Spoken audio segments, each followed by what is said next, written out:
Вітаю вас, паважаныя слухачы і гледачы гэтага стрыму. Мы на Еўрарадыё. Я Марыя Вайтовіч. Сённяшняя наша госця гэта тэалагіня і праваабаронца Наталя Васілевіч. Вітаю вас, спадарня Наталя. Усіх вітаю таксама. Незвычайны дзень у сераду. Ну так бывае. Мы трохі выйшлі з раскладу, але не адмянілі гэтую сустрэчу. Сёння мы размаўляем пра вызваленне двух каталіцкіх святароў, якія яшчэ якому мы вельмі радыя. Уплыў Ватыкана і праўладных бізнэсоўцаў на царкву, а таксама пра гісторыю дарагіх ікон, якія набывае вядомы як гаманец Лукашэнкі Александр Зайцаў. Вось я заклікаю вас быць актыўнымі, падпісвацца на наш YouTube-канал, калі для вас гэта бяспечна, пакідаць нам свае пытанні, каментары і мы пачынаем. Але акрамя такіх царкоўных тэм, у якіх гаспадарня Наталья добра разбіраецца і можа шмат чаго нам распавесці. Сёння мы яшчэ трошкі паразмаўляем і пра палітыку. Лукашенко сустракаецца раптам з Пуцінам. Сустрэча АДКБ у Кыргызстане, пакуль інфармацыі вельмі мала, але ўжо вядома, што адразу пасля Кыргызстану Лукашэнкі запланаваны такі ваяж, скажем так, Паўднёва-ўсходняя Азія, Бліжні ўсход і Паўночная Афрыка.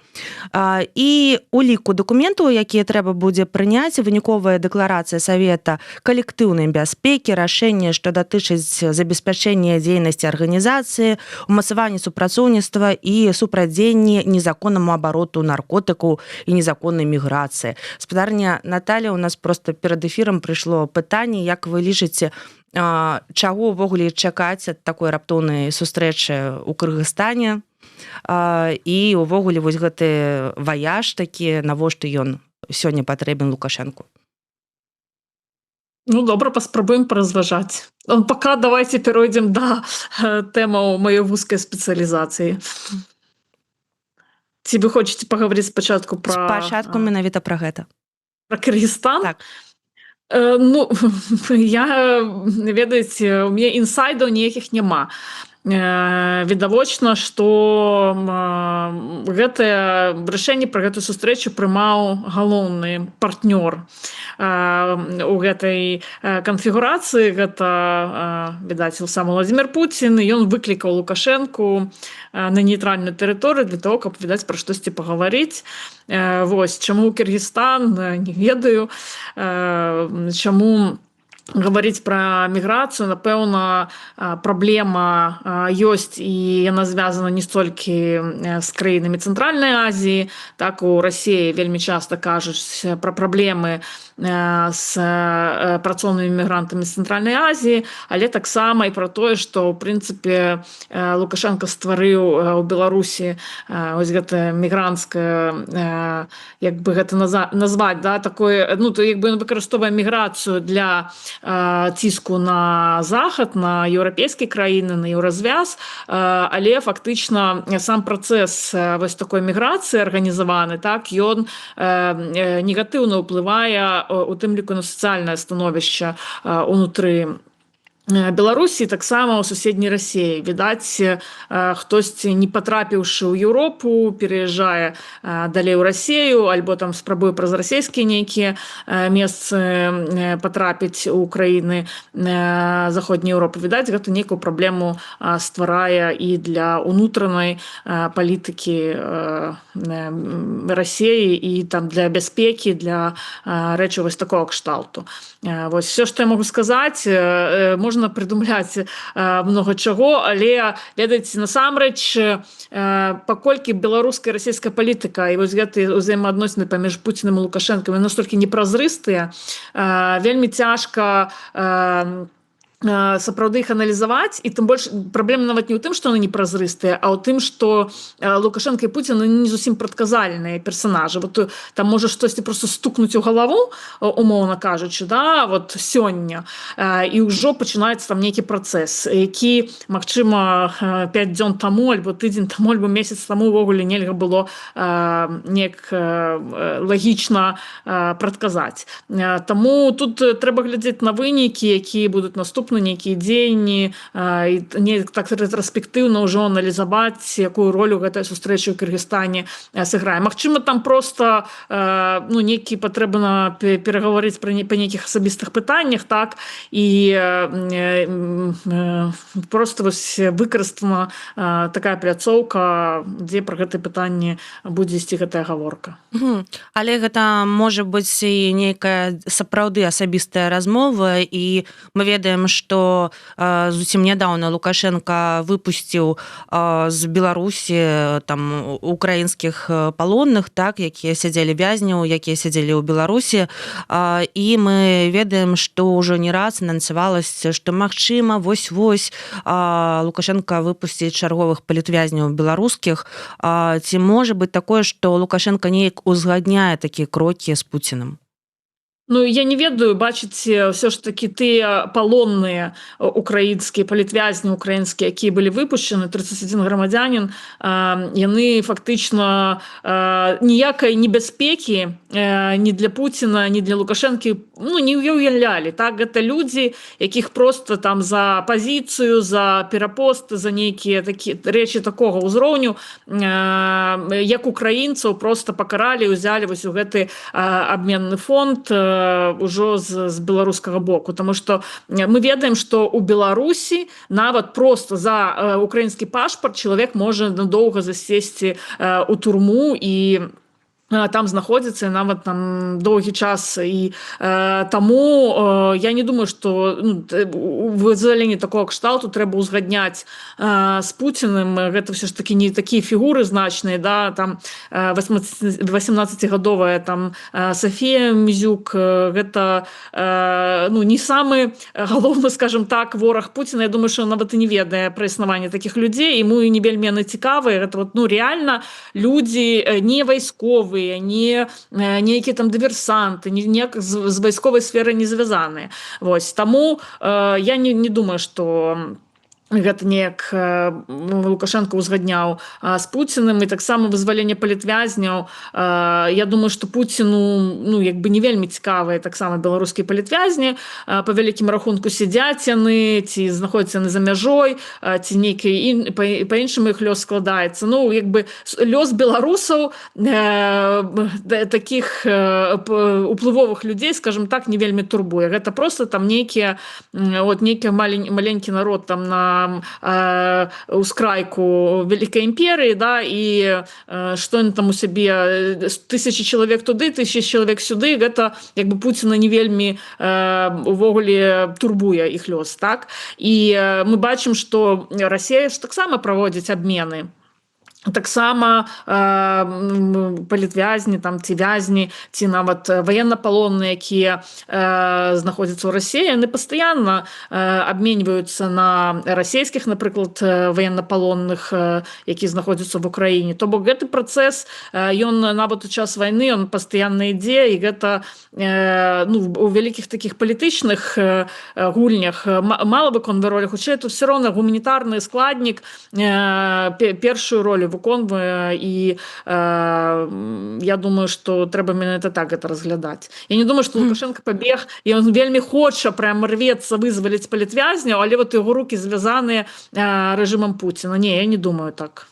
Але вось, напрыклад, калі казаць пра Анджэя Пачобута, так, ён, ягоная постаць, яна ўплывае, ў прынцыпе, неяк на адносіны паміж там Беларусію, Польшчай. Зразумела, што калі Лукашенко ўсё ж такі яго выпусціць, так, нешта павінна адбыцца такое ўж на міжнародным узроўні, так. Ці важна гэта Пуціну?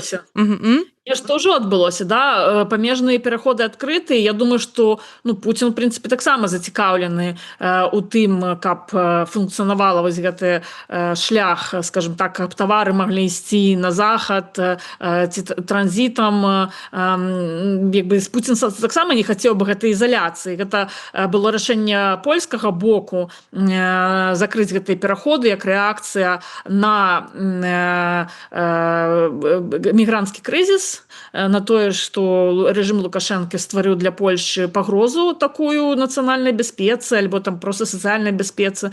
Вось, а другое гэта, канешне, было у адказ на тое, што у беларускіх турмах знаходзяцца палітвязні палякі, важныя для Польшчы людзі, грамадзяне Польшчы у тым ліку. Тым не менш, мы бачым, што памежныя пераходы адкрытыя. Гэта у параўнанні, ведаеце, з 2021 года не было такой сітуацыі, калі дээскалацыі такой не было паміж Беларусі і Польшчай, так і мы бачым, што польскі бок пайшоў на нейкія сустрэчныя крокі. Магчыма, гэтыя сустрэчныя крокі яны не столькі звязаныя з беларускім пытаннем, не столькі звязаныя з пытаннямі палітвязняў. Гэта можа таксама адбывацца ў міжнародным геапалітычным кантэксце, умоўна кажучы, вот гэтыя там кітайскія тавары, пра якія часта гавораць, якім трэба перамяшчацца на захад, да, і вот Беларусь з'яўляецца такой транзітнай краінай, праз Украіну то нічога перамяшчаць не будзеш, праз Расію і таксама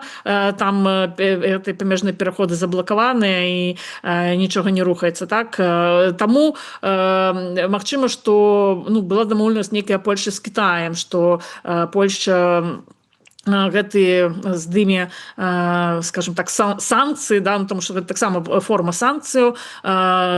І я думаю, што кансультацыі безумоўна з беларускім бокам вяліся, і Польшча хацела б як мага больш за гэты крок атрымаць таксама з беларускага боку. І думаю, што вызваленне двух святароў, якія таксама палякі па сваім паходжанні, да, маюць пэўнае значэнне для Польшчы. Вот мы вспомнім Хенрыка Калатовіч, гэта быў першы святар, які служыў у Катыні, у такім святым месцы для палякаў яшчэ за савецкім часам. Ён вядомы гэтым самым чалавек у Польшчы. Анджэй Юхневіч, нават мы кажам імя Анджэй, да, таму што ён паляк.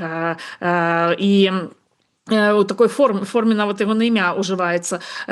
Я думаю, што гэта таксама адкрыццё памежных пераходаў было адным з аспектаў вызвалення гэтых двух святароў.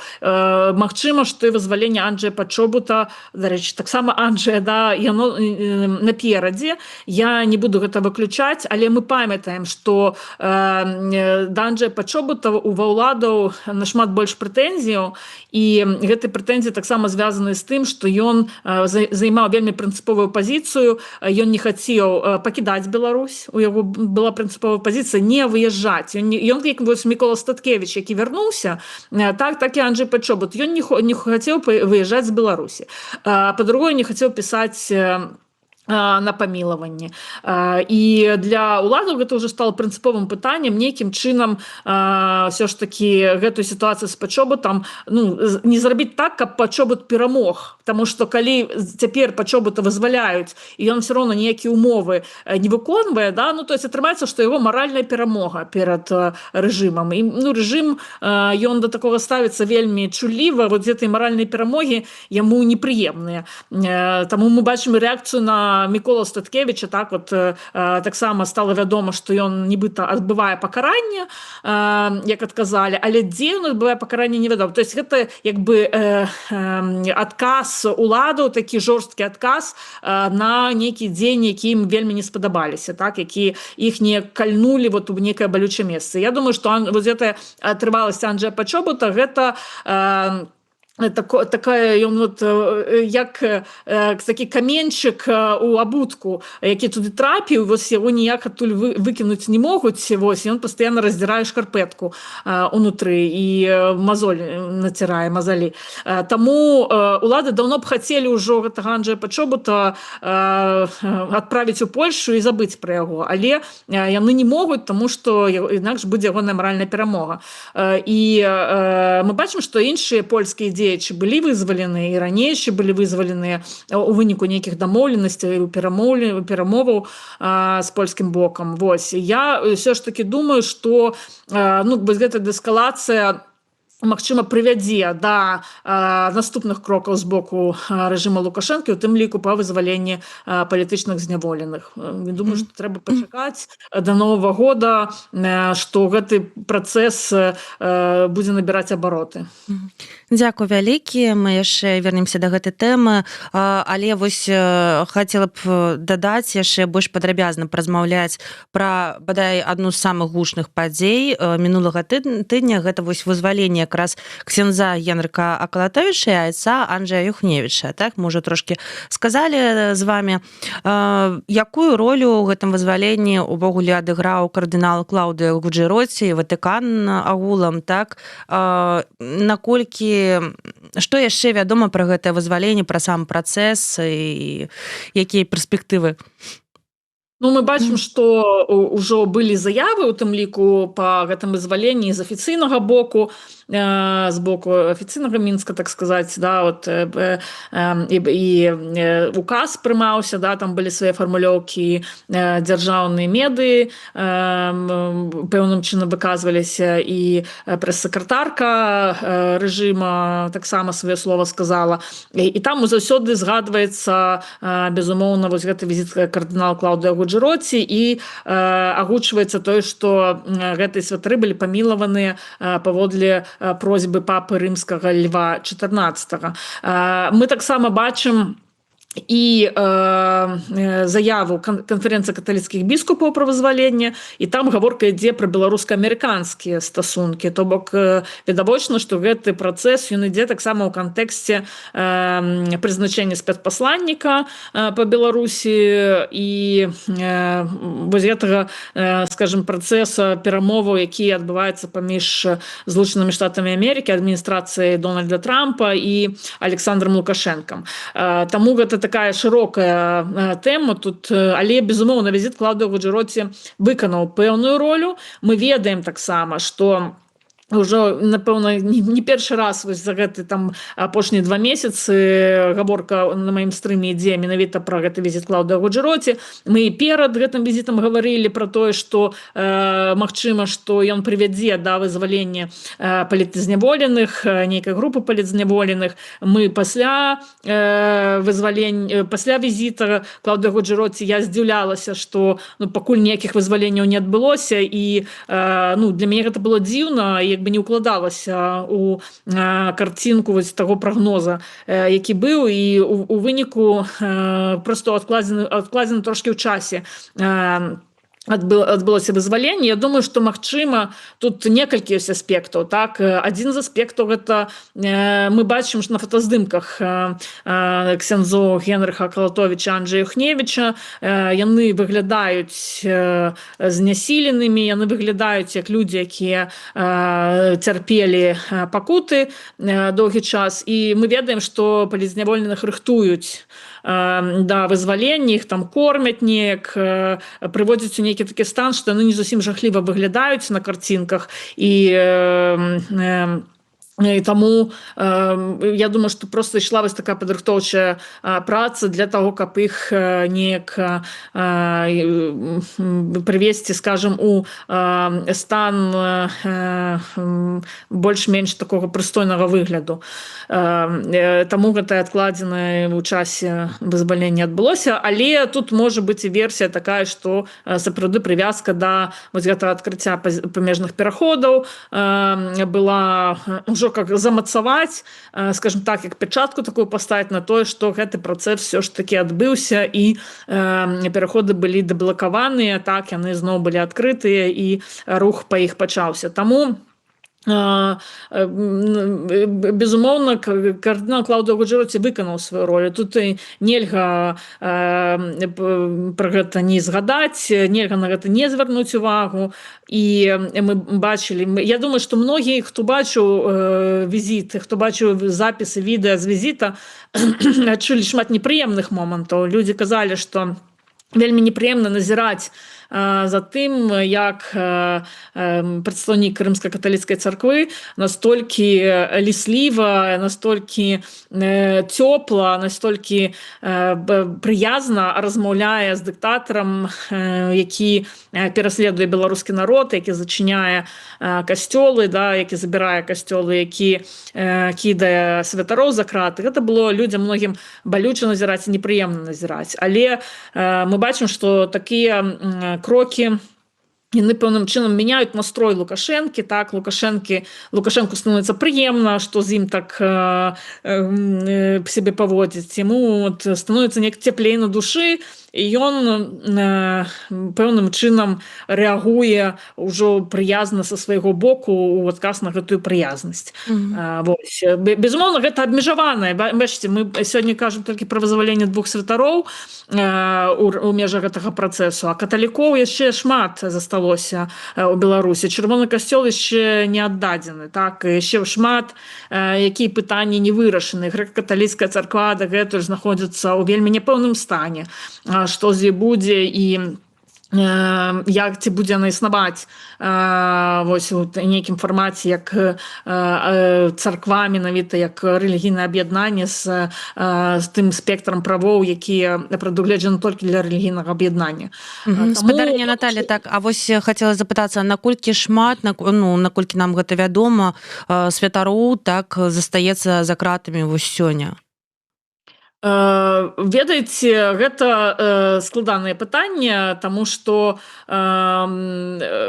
наколькі можна меркаваць, як бы рэпрэсіі працягваюцца, так, і гэтыя рэпрэсіі не заўсёды маюць публічны характар, не заўсёды маюць адкрыты характар, таму вось тыя святары, пра якіх вядома публічна, так, вот, і пра якіх мы гаворым, гэта святары, ці, скажам, такія рэлігійныя дзеячы важныя, то на сённяшні дзень гэта святар Сергей Рязанович праваслаўны разам са сваёй сям'ёй, таксама монах Гжегаш Гавел, польскі грамадзянін, які яшчэ чакае свайго прысуда. Вось гэта 2 імені, пра якія гавораць праваабаронцы, пра якіх мы ведаем, але вельмі часта так выяўляецца, што мы папаўняем, нават у нас на хрысціянскай візі ёсць спіс палізняволеных, і мы часто ўжо людзей былых палізняволеных туды дадаем, таму што не ведалі, што насамрэч хтосьці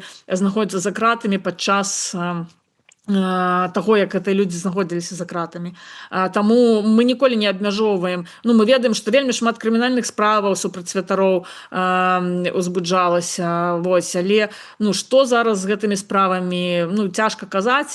Таму мы кажам пра 2 святароў, якія, напэўна, пацверджана знаходзяцца за кратамі. Адзін святар, адзін монах. Але таксама можна згадаць і Уладзіслава Беладзеда, катэхета, так, рымска-каталіцкай царквы, таксама служыцеля рымска-каталіцкай царквы, які быў у працэсе, скажем так, вось гэтага пратэста мірнага, выяўлены як служыцель царкоўны, касцёльны служыцель, і гэта прыцягнула да яго ўвагу, і гэта прыцягнула да яго вось гэтыя рэпрэсіўныя меры.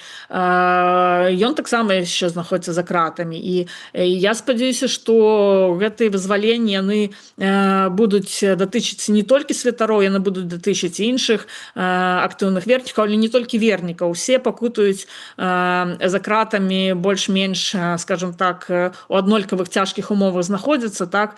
Таму мы гаворым, безумоўна, пра вызваленне ўсіх, і Ватыкан шмат разоў, я паўтарала пра гэта, і я думаю, што это вельмі важна разумець, што вызваленне палітычных зняволеных гэта пытанне не таго, каб абараніць сваіх вось канкрэтных людзей, да, которых яны ведаюць, ці мы ведаем, і гэта каб спыніліся рэпрэсіі, і ўсе, хто несправядліва асуджаны, хто асуджаны па палітычных прычынах, яны атрымалі волю, яны маглі выйсці, яны маглі выбіраць, дзе ім жыць і як далей будаваць сваё жыццё, і ў перспектыве, безумоўна, яны патрымалі кампенсацыю за вось гэтыя незаконны пераслед і тыя гады здароўя, якія яны страцілі у турме. Таму вельмі важна на гэта звяртаць увагу і вельмі важна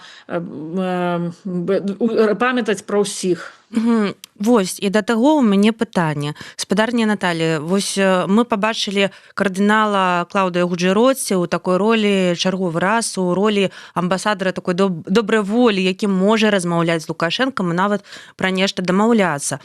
Ці можна чакаць, што Ватыкан будзе спрабаваць абараніць і іншых, і як каталіцкіх святароў, і іншых палітвязняў, і будзе далей так працаваць, калі яны маюць такую магчымасць? Безумоўна, я думаю, што цяпер вот гэты працэс неяк ён зрушыўся з нейкай кропкі. Вось мы бачым раней, я думаю, што таксама вызваленні апостальскі нунцый Антыёзіч у канцы сваёй кадэнцыі на пасадзе апостальскага нунцыя таксама дабіўся вызвалення пэўнай групы палітзняволеных. Ну, мы пра гэта можам меркаваць з нейкіх вот такіх знешніх прыкметаў, але у цэлым вось Ватыкан зараз і самім рэжымам быў прызнаны як вось суб'ект перамоваў датычна палітычных зняволеных. Адкрыта было заяўлена, што візіт Клаўдыя Гуджэроці ў Беларусь, сустрэча ягоная з Лукашэнкам і вось гэтае наладжванне, так скажам, стасункаў, яно паспрыяла вызваленню вот канкрэтных двух каталіцкіх святароў. Гэта значыць, што ўжо цяпер Ватыкан ён менавіта разглядаецца як суб'ект працэсу перамоваў датычна вызвалення палітвязняў. То есть это уже цяпер не здагадкі нейкія, да, ёсць вот канкрэтныя факты. І я думаю, што цяпер гэты працэс ён можа быць яшчэ больш інтэнсіфікаваны. Вот калі нейкі статус-кво ўжо памяняўся, да, ўжо нейкая дзірачка ўзнікла, гэта вот ведаеце, як плаціна бывае, там нейкая дзірачка ўзнікла, і потым вада праз гэтую дзірачку спачатку таким невялічкім крынічкай такой б'е, да, а потым яна з усёй сілай зносіць гэтую плаціну. Таму я спадзяюся, што вось гэты першы крок, вось гэтая першая дзірачка была зробленая, і далей такі каскадны працэс пойдзе, і мы хочам на яго спадзявацца. Я думаю, што Ватыкан таксама зразумеў сваю сілу у гэтым працэсе. І цяпер вот як давайте чакаць, давайте падтрымліваць гэты працэс. Мы нічога не губляем. Па вялікім рахунку, нават калі нейкія рэверансы з боку Ватыкану робяцца ў боку Лукашэнкі, ну, як бы зато іх робім не мы, правільна, так, можа нам не заўсёды прыемна за гэта назіраць, але калі мы бачым вынік, от калі ацэньваць вынік і ну, як бы шлях да гэтага выніку, то не так уж шмат давялось пацярпець кардыналу Клаўдыю Гуджэроці пад камерамі беларускіх прапагандыстаў. Калі гэта прыводзіць да вызвалення палітвязняў, ну, я думаю, што хай бы ён ужо там і пасяліўся у Лукашэнкі у рэзідэнцыі і сустракаўся з ім кожны дзень хаця б. Да? Калі гэта прыводзіць да выніку выратавання лёсаў людзей, жыццяў людзей, то калі у нас ёсць гэты інструмент, мы можам толькі парадавацца, што ён ёсць. Дзякуй вялікі. Як мы ўжо сказалі, што вызваленне двух святароў гэта яшчэ не поўная карціна, і некаторыя духоўныя асобы застаюцца ў турмах. Давайте разгледзім такі яшчэ прыклад. Гжэгаш Гавел, монах-кармеліт з Польшчы, быў затрыманы ў Лепелі нібыта за шпіянаж. Яго справа ўжо выклікала міжнароднае, ну, такое напружанне, можна сказаць так. Чаму монаха Гжэгаша Гавела, затрыманага ў Лепелі, не вызвалілі? Як вы лічыце, разам з іншымі святарамі? Пакуль не вызвалілі. Ну, адна з прычынаў гэта безумоўна тое, што прысуды не было, і чыста па фармальных нейкіх прыкметах, так, памілаваць яго нельга, можна толькі як бы спыніць крымінальную справу, а спыніўшы крымінальную справу, як бы улады самі распісваюцца ў тым, што не было ўвогуле ніякіх прычынаў для пераследу гэтага чалавека, грамадзяніна Польшчы. Вось, таму я думаю, што калі адбудзецца вось гэты прысуд, то магчыма, што мы будзем я разумею, што гэтай фармальнасці не так уж і абмяжоўваюць, калі трэба, можна ўсё вырашыць, да? Як бы кошт пытання тут важнейшую ролю выконвае. Я думаю, што гэтае вызваленне адбудзецца досыць хутка, магчыма, да Новага года. Гжэгаш Гавел таксама сустрэне раство каляды ўжо ў родным манастыры ў Польшчы. Ну, спадзяёмся таксама. І перайдзем да іншай тэмы, не толькі у нас турэбныя справы. Цікава яшчэ паглядзець, як уплыў дзяржавы і праўладных бізнэсоўцаў праяўляецца ўнутры каталіцкай царквы. Што за гісторыя і што стаіць увогуле за дарагімі іконамі Мікалая Кузьміча, якія набывае Александр Зайцаў? Ну, што стаіць? Распавядзіце гісторыю. Я думаю, што толькі я чытала, магчыма, вось гэтую гісторыю у вас, дарэч, у тэлеграм-канале «Хрысціянская візія». Калі ласка, падпісвайцеся, там можна знайсці шмат усяго цікавага. Вось я прачытала такую гісторыю, якую я б хацела, каб гаспадарня Наталья нам таксама распавяла. Так, ну мы толькі пачалі з гэтай гісторыі разбірацца цяпер, таму што нам самім было дзіўна вось гэты працэс. Ад пачатку давайце, што адбылося? Насамрэч, ёсць вельмі такі вядомы ювелір, мастак-ювелір вельмі высокага ўзроўню Мікалай Кузьміч. Вы ведаеце, магчыма, яго тым, што копію крыжа Ефрасіні Полацкай рабіў менавіта ён. Ён працуе з вельмі шыкоўнымі, скажем так, матэрыяламі, вельмі дарагімі матэрыяламі. Праца па стварэнні гэтых ікон, яна таксама вельмі далікатная, займае некалькі месяцаў, альбо там цэлы год можа нават заняць стварэнне толькі адной іконы. Таму вы можаце уявіць, як бы кошты гэтых ікон, яны сотні тысяч еўра. Вельмі часта менавіта да такого ўзроўню даходзіць. Вось, але мы сталі заўважаць, што гэтыя іконы яны пастаянна неяк фігуруюць вось у розных мерапрыемствах рыма-каталіцкай царквы. І безумоўна, у рыма-каталіцкай царквы у прыхода, напрыклад, таго ж у Пружанах, допустим, да, дзе гэтыя іконы знаходзяцца, няма сродкаў для того, каб такія іконы замаўляць і купляць, таму што іх кошт сапраўды некалькі ікон можа каштуюць больш, чым гэты будынак самого касцёла.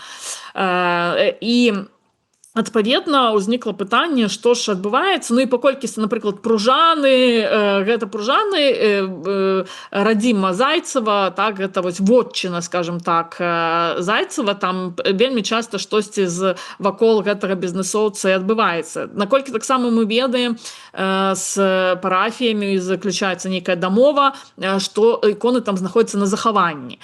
З пэўнымі умовамі, да, там, што іх там шануюць, пэўным чынам вот культ нейкі адбываецца, таксама пажарная бяспека, там рознага кшталту бяспека. Вот парафія як бы карыстаецца гэтай іконай прыгожай, але за яе несе адказнасць, але не валодае ёй.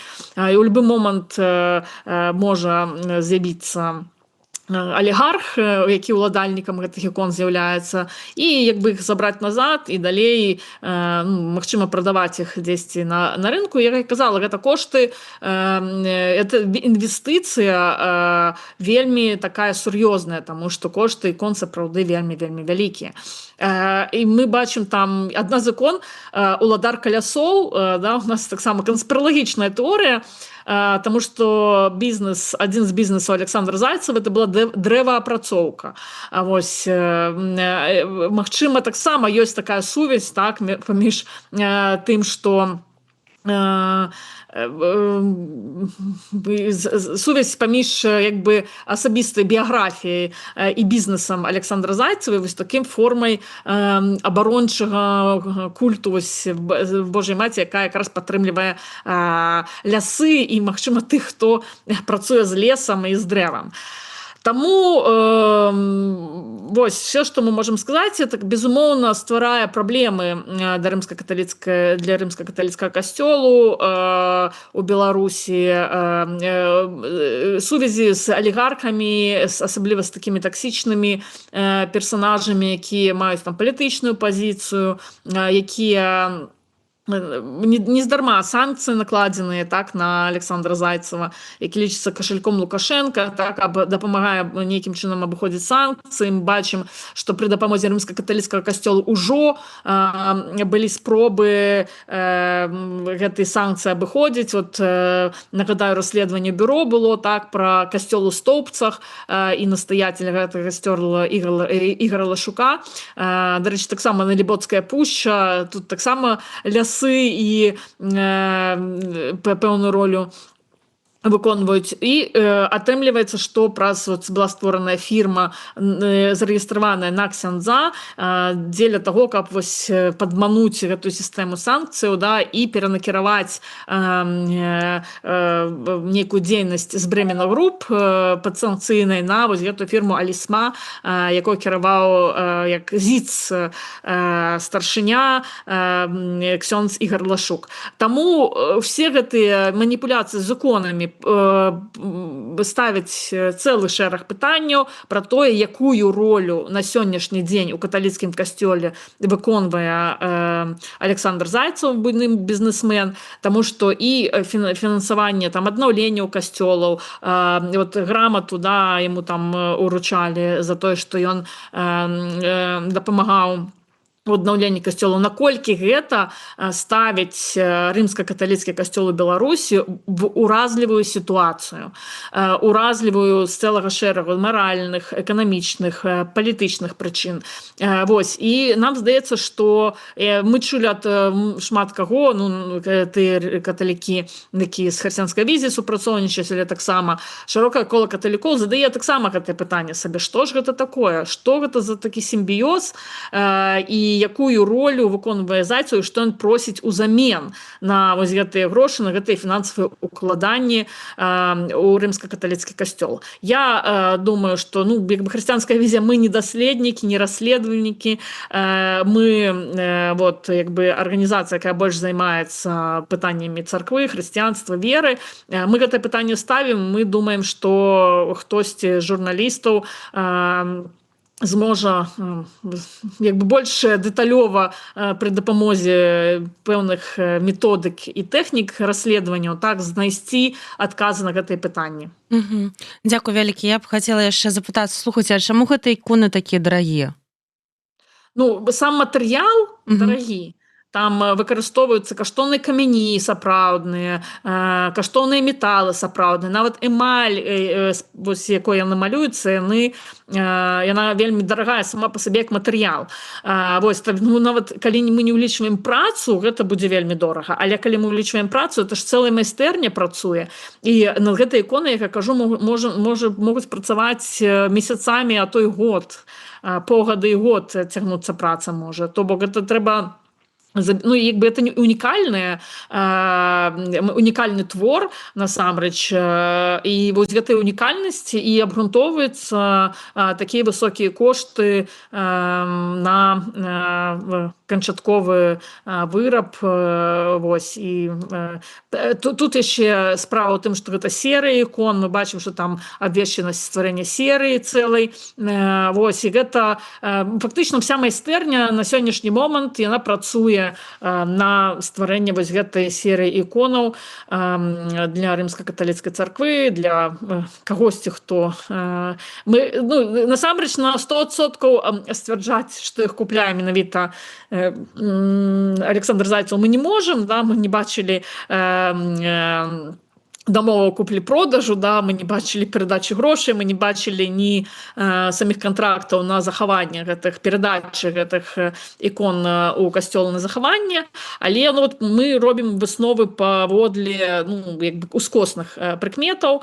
А адкуль увогуле гэтая інфармацыя ўзялася? Пра што? Нагадаць.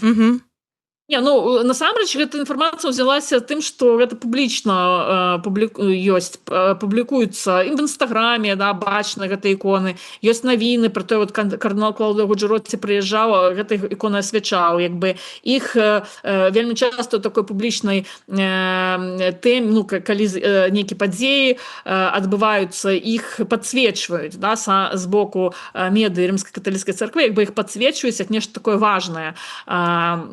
Ёсць фотаздымкі з касцёлаў, дзе гэтыя іконы знаходзяцца. Ну, як бы цэлы з адкрытых крыніцаў, скажем так, інфармацыя. У нас пераважна інфармацыя з адкрытых крыніцаў, якую мы аналізуем, якую мы збіраем, якая прыцягвае нашу ўвагу. Ну, як бы насамрэч гэта было нейк дзіўна, да? Першае пытанне, ведаючы вось працы і кошты на працы Кузьміча, той, што нарабіў крыж Арсеній Полацкай, узнікае пытанне, ну, а як гэта магчыма без удзелу асобаў, у якіх вельмі вялікі грошы ёсць, а па-другое, чаму гэтыя асобы могуць сабе дазволіць гэтыя грошы патраціць такім чынам. І, ну, як бы ўсё астатняе гэта, безумоўна, высновы, якія зроблены на падставе пэўных фактаў, але гэтыя высновы, яны проста як бы лагічна выводзяцца і укладаюцца у карціну ну, таго, што мы ведаем, тых фактаў, якія мы ведаем. Дзякуй вялікі. Яшчэ караценькае пытанне з чату. Як вы лічыце, калі папа рымскі нарэшце прыляціць да Лукашэнкі? Ну, мы бачым, вот зараз папа рымскі паляцеў да патрыарха Варфаламея і на святкаванне 1700-годдзя Нікейскага сабору, першага сусветнага сабору, важны для царквы, вот у месца, дзе раней знаходзілася якраз гэтая Нікея, дзе гэты сабор адбываўся, і кудысьці папа вот такі незвычайныя, скажем так, месцы, да, Турцыя, дзе і патрыархат знаходзіцца ў вельмі уразлівай сітуацыі. Прямо мы скажем так, да, што сусветны патрыархат у Турцыі цяпер церпіць ганенні, церпіць ціск з боку ўраду Турэцкай рэспублікі. І папа вось прымае рашэнне, каб наведаць гэтае месца, сустрэцца з патрыярхам, разам яны будуць служыць. І гэта вельмі важна, што цяпер, не гледзячы на тое, як у Турцыі ставіцца да хрысціян, да, якія правы у хрысціян ёсць, як яны абмяжоўваюцца, тым не менш папа ўсё роўна ляціць у, скажем, праблемную з гледзячы правоў чалавека і правоў хрысціян, свабоды рэлігіі краіну, і такім чынам ён падтрымлівае патрыарха Варфаламея вось у той сітуацыі, якой ён апынуўся, як бы узмацняе пазіцыю патрыарха Варфаламея як сусветнага патрыарха. Таму я да чаго гэта вяду? Я вяду гэта да таго, што ў прынцыпе тое, што рэжым Лукашэнкі з'яўляецца дыктатарскім, тыранічным, антычалавечым і гэтак далей, не будзе падставай для папы адмовіцца ад прыезду ў Беларусь.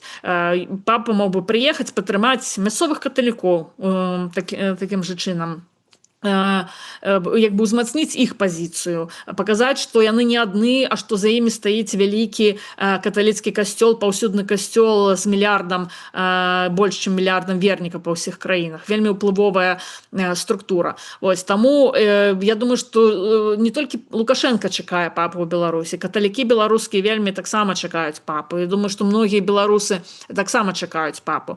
Але хочу звярнуць увагу на тое, што візіт Клаўдыя Гуджэроці, ён датычыўся не толькі вызвалення палітвязняў, але і абмеркавання магчымага візіту папы ў Беларусь. І была сустрэча з мітрапалітам Веніамінам мінскім, і там мітрапаліт Веніамін адзначыў, што ён, як кіраўнік Беларускай праваслаўнай царквы, не мае аўтарытэта дастатковага для таго, каб такое рашэнне прымаць. Гэтае рашэнне павінна прымацца на ўзроўні маскоўскага патрыархата, у Маскве, сінодам, патрыархам Кірылам і гэтак далей. Ён бы перадаў адказнасць у бок Масквы. Ну, такім чынам паказаўшы, што ён недастаткова суверэнны, недастаткова незалежны кіраўнік Беларускай праваслаўнай царквы. Гэта першае. Другое, ужо пасля вяртання з Беларусі і пасля вызвалення ксяндзоў Генрыха і Анджыя, мітрапаліта Дэвыш Кандрусевіч, хацела сказаць, кардынал Клаўдыя Гуджэроці даў інтэрв'ю. І ў гэтым інтэрв'ю ён тэму прыезда магчымага папы ў Беларусь закрануў таксама ўжо на падставе размоваў і з прадстаўнікамі рэжыму і прадстаўнікамі беларускай праваслаўнай царквы, і ён там сказаў вельмі важную рэч. Ён сказаў, што папа едзе тут толькі туды, дзе ягоны прыезд не будзе прыносіць раздзяленняў.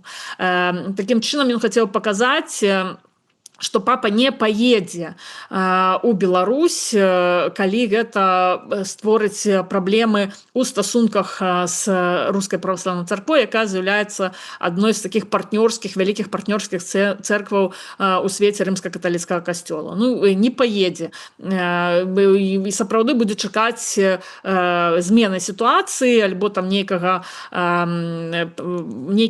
падзеяў, калі, ну, магчыма, патрыарх маскоўскі яму дазволіць альбо сам запросіць прыехаць.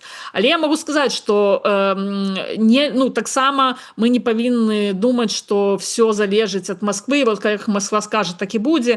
Не ўсё залежыць ад Масквы. Бывалі прэцэдэнты. Да? Папа Ян Павел II прыязджаў в Украіну, калі пратэставала руская праваслаўная царква, а ўсё роўна гэты прыезд адбыўся. Далей мы не ведаем, можа, увогуле, у праваслаўнай царкве зараз скласціся такая сітуацыя, што штосьці здарыцца з патрыархам Кірылам. Допустим, да, патрэбна будзе выбіраць новага патрыярха. Новага патрыярха цяпер немагчыма выбраць, таму што ідзе вайна з Украінай, украінскія епіскапы не змогуць прыехаць на сабор, адпаведна, выбары проста не могуць адбыцца. І руская праваслаўная царква застаецца без патрыярха. Як бы уявім сабе такі варыянт. Хто тады, як яна будзе функцыянаваць? Ці зможа яна дыктаваць таму ж мітрапаліту Веніаміну штосьці? Ці будзе мітрапаліт Веніамін увогуле там штосьці ў іх пытацца? Да? Як гэта канфігурацыя уладаў